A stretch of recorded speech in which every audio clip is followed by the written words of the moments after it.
दिव्यांगजन के लिए मुरादाबाद जनपद में सुगम्य पुस्तकालय स्थापित करने की अनोखी पहल को नवाचार श्रेणी में प्रधानमंत्री पुरस्कार से सम्मानित किए जाने पर खुशी की लहर है। मंडलायुक्त मुरादाबाद मंडल मुरादाबाद आंजनेय कुमार सिंह ने आयुक्त सभागार में एक प्रेस कॉन्फ्रेंस को संबोधित किया। उन्होंने कहा कि मुरादाबाद जनपद को नवाचार श्रेणी में जिलाधिकारी अनुज सिंह को प्रधानमंत्री नरेंद्र मोदी द्वारा सम्मानित किए जाने से अधिकारियों, बच्चों और उनके माता पिता का उत्साह बढ़ेगा। ये बच्चे निकट भविष्य में राष्ट्र निर्माण में अपना महत्वपूर्ण योगदान करेंगे। उन्होंने कहा कि पूरे उत्तर प्रदेश में मुरादाबाद मात्र ऐसा जनपद है जिसको ये गर्व महसूस हो रहा है और गौरव प्राप्त हुआ, जिससे मुरादाबाद का गौरव बढ़ा है। उन्होंने कहा कि सुगम पुस्तकालय की स्थापना अभी मुरादाबाद जनपद में ही की गई है। उनका प्रयास होगा कि मंडल के सभी जनपदों में इस तरह के पुस्तकालय स्थापित किए जाएं, जिससे दिव्यांग बच्चों को हीन भावना से ना देखा जाए, उनके परिवार भी स्वयं को सुखी महसूस करें।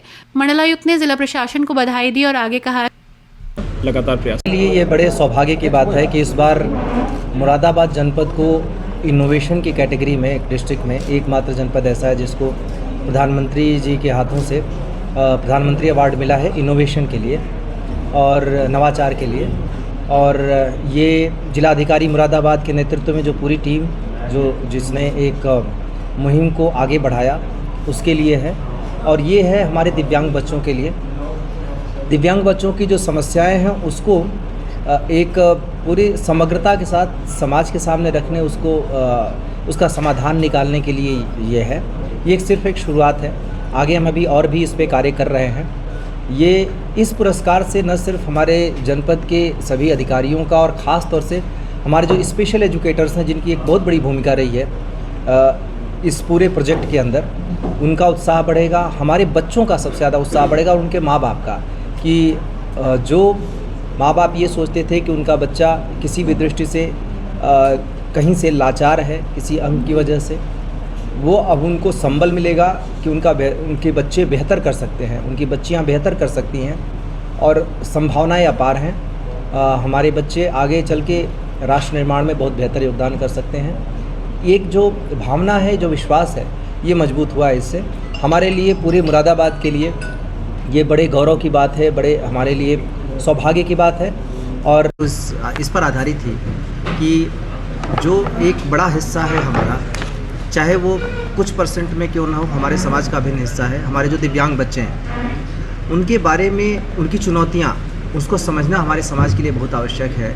आप इस नज़रिए से सोचिए कि किसी अगर माँ बाप का कोई बच्चा, कोई बच्ची अगर दिव्यांग है तो सबसे पहले, और अगर बाकी बच्चे उनके नॉर्मल हैं, तो सबसे पहले ये होता है कि वो बच्चे के सामने ही कई बार हमारे माँ बाप कोसना शुरू करते हैं कि पता नहीं हमने क्या बिगाड़ा था ईश्वर का जो हमारे बच्चे के साथ ऐसा हुआ। या फिर किसी जो बाहर से लोग आते हैं या उनके घर आते हैं, कहते हैं कि हमारे 2 बच्चे तो ठीक हैं, 3 बच्चे तो ठीक हैं, या 1 बच्चा तो ठीक है, ये वाला बच्चा थोड़ा सा हमारे लिए बहुत मुश्किल है, या इसके साथ लगना पड़ता है। वो बच्चा जब बार बार ये चीज़ सुनता है अपने माँ बाप से ही, अपने परिवार से ही, तो बड़ा डिस्करेज होता जाता है। दूसरी बात ये कि एक धारणा, एक सामान्य भी आप देखेंगे तो हमारे यहाँ परोपकार को डिफ़ाइन करने के लिए एक स्केल ये बनाई गई है कि अगर किसी अंधे को आप रास्ता पार कराते हैं तो आप परोपकार का कार्य करते हैं। पर ये क्लिशे है, ये ऐसी चीज़ है जो उनको बेचारा बनाने की तरफ करती है। हमारे प्रधानमंत्री जी ने जब पहली बार दिव्यांग शब्द दिया तो उसके पीछे धारणा यही थी कि हम उनको कैपेबल किस तरीके से बनाएं। जो हमारा प्रोजेक्ट है ये, इसके पीछे कई तरीके की सोच थी। एक तो कि ऐसे माँ बाप को हम सपोर्ट कर पाएँ और सबसे ज़्यादा उस बच्चे को सपोर्ट कर पाएँ जो धीरे धीरे कॉर्नर्ड होता जा रहा है सोसाइटी में, उसको आवाज़ नहीं मिल रही है, वो अपनी बात उठाने की कैपेसिटी में भी नहीं है और धीरे धीरे उसका कॉन्फिडेंस है वो मरता जा रहा है। शुरू में ही मर जाता है, बाद में तो बहुत मुश्किल हो जाती है। फिर एक दूसरा उदाहरण मैं आपको दूंगा कि जैसे हमारे यहाँ आपको पता है general health care and child care fund है, जिससे हम बच्चों का इलाज कराते हैं, उनको कैपेबल बनाने के लिए या किसी भी तरीके की मदद देते हैं। अब उसमें अगर मान लीजिए कोई बच्चा गूंगा बहरा है तो उसका अगर डॉक्टर कहता है कि अगर इसको कॉकुलर इम्प्लांट कर देंगे तो ये बच्चा बोलने लगेगा, सुनने लगेगा। हमने इम्प्लांट करवा दिया। अब क्या है कि एक इम्प्लांट में अमूमन 5 से 8 लाख तक, 9 लाख तक के खर्च हो जाते हैं। उतना तो चलिए हमने व्यवस्था करा दी। उसके बाद दिक्कत होती है कि 7-8 साल में एक बच्चे का ऑपरेशन होता है और ऑपरेशन के बाद पहली बार वो दुनिया भर की आवाज़ें सुनना शुरू करता है और फिर उसको सारी चीज़ें बोलनी होती है। आप देखिए, जो एक बच्चा है छोटे से जब बोलता है तो धीरे धीरे एक छोटा छोटा साउंड करते हुए मम्मी पापा करते करते बोलना शुरू करता है। यहाँ पे एक बच्चे से हम एक्सपेक्ट कर रहे हैं कि एक ही साथ पूरी आवाज़ें सुनेगा और बोलेगा, तो बच्चे में कॉन्फिडेंस उतना ज़्यादा नहीं आ पाता है, कई बार हकलाने लगता है या फिर उतनी तेज़ी से पिकअप नहीं कर पाता। ऐसे में उसको ज़रूरत होती है थेरेपी की, ट्रेनिंग की। अब ऐसे माँ बाप जो अपने बच्चे का ऑपरेशन भी नहीं करा सकते, हम उनसे ये उम्मीद करें कि बड़े बड़े सेंटर्स पे लेके जाएंगे जहाँ पे उनकी थेरेपी और ट्रेनिंग कराएंगे, बड़ी कठिन काम है। ये एक सोच थी।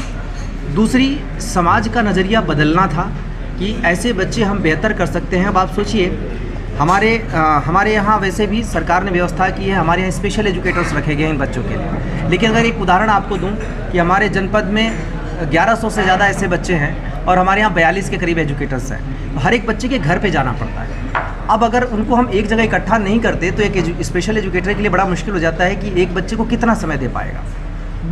ये दूसरी प्रॉब्लम थी। तीसरी चीज़ ये है कि अगर हम उन बच्चों को सामान्य क्लासरूम में लेके जाएं तो सामान्य क्लासरूम में 30-35 बच्चे या 25 बच्चों के बीच में एक बच्चा दिव्यांग होता है। और पहला जो यहाँ पर सेंटर एस्टेब्लिश हुआ था दांग में, वो जिला पंचायत अध्यक्ष शेफाली सिंह जी की हेल्प से CDO साहब जो सुमित हैं और AD बेसिक बुद्धप्रिय, इन लोगों के प्रयास से एस्टेब्लिश हुआ था। और वहाँ से हमने आगे थेरेपी सेंटर का सोचा और आज हमारे जनपद के चारों तहसीलों में ये सेंटर है।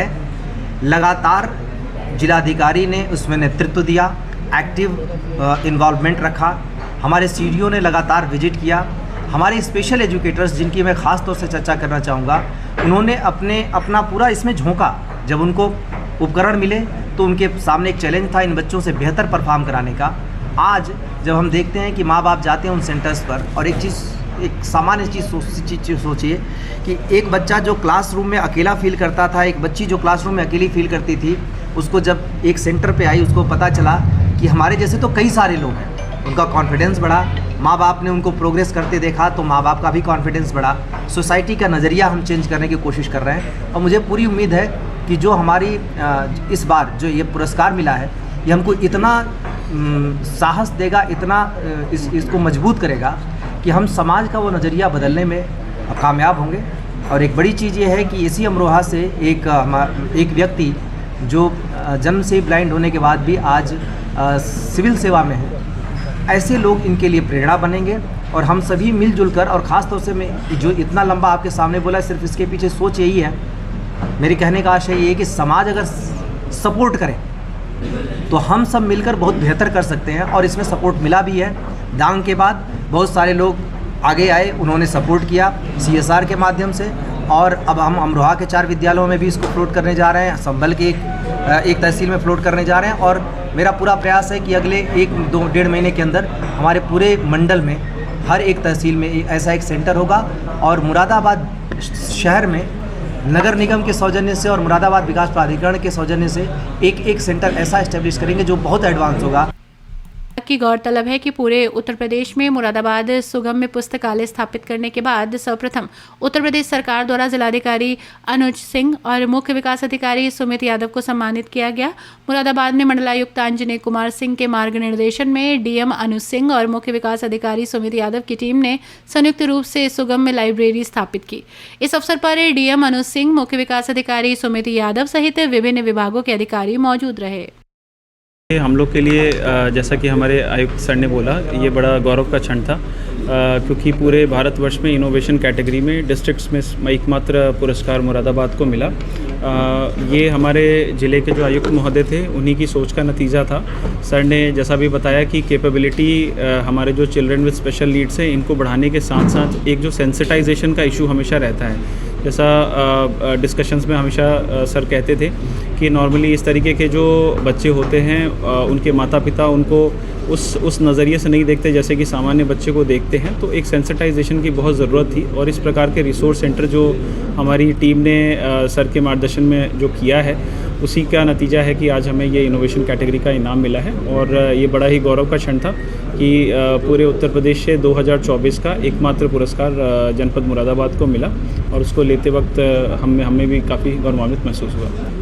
देखिए वहाँ पे दिव्यांगों के लिए अभी जो सरकारी व्यवस्था है वो ये है कि हर एक स्कूल में एक नोडल टीचर होते हैं और स्पेशल एजुकेटर साल में 3-4 बार वहाँ जाके उनको ट्रेन करते हैं। लेकिन उस व्यवस्था से बहुत ज़्यादा इम्प्रूवमेंट बच्चों में क्योंकि नहीं आ पाता है, इसी सोच के साथ हमारे आयुक्त सर के जो मंशा थी उसके अनुसार हमारे सीडो साहब ने और एडी साहब, बेसिक शिक्षा अधिकारी सब ने मिलके एक रिसोर्स सेंटर बनाया। इस रिसोर्स सेंटर में तमाम इस तरीके के एक्टिविटीज़ हैं जो कि NIVH देहरादून और इन सब के कोलैबोरेशन से बना है, वो वहाँ पे उपलब्ध है। इसके अलावा जो ब्रेल की पुस्तकें हैं, स्पीच थेरेपी है, टेक्स्ट टू स्पीच है, तमाम तरीके की सुविधाएं, स्मार्ट बोर्ड्स वगैरह सब उपलब्ध है, जिसका यूज़ करके बच्चे वहाँ पे अपने जो स्किल है उसको बढ़ा रहे हैं और सामान्य बच्चों की श्रेणी में आने